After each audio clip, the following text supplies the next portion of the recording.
சிவா, என்னாச்சு? அவன் இந்த ஏரியால தான் இருக்கானா? இடையில சிக்னல் கட் ஆயிடுச்சு மாமா. ஆனா கடைசியா அவனோட நம்பர் இந்த ஏரியால இருக்கும்போது தான் சிக்னல் கட் ஆயிருக்கு. அப்போ கண்டிப்பா அவன் இங்க எங்கேயாவது தான் இருக்கணும். ஆனா பர்டிகுலர் இடம் எதுன்னு தெரிஞ்சா நம்ம போய் பார்க்கிறதுக்கு கரெக்டா இருக்கும். எங்கன்னு போய் தேடுறது? இப்போதைக்கு ஒரே வழி மாம்ஸோட பைக் தான்.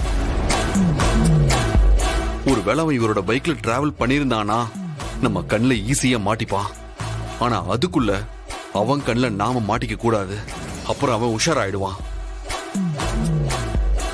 ஏன் சிவா, எதுக்கும் நாம போய் போலீஸ் ஸ்டேஷன்ல ஒரு கம்ப்ளைண்ட் கொடுத்துடலாமா? இல்ல அவங்க விசாரிச்சாதான் கொஞ்சம் கரெக்டா இருக்குமோன்னு தோணுது. மாமா அதெல்லாம் தேவையில்ல.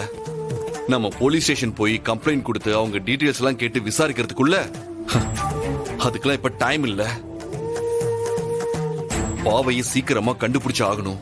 அங்க அக்கா வேற என்னாச்சோ ஏதாச்சும் தெரியாம பதட்டத்தோட இருப்பாங்க.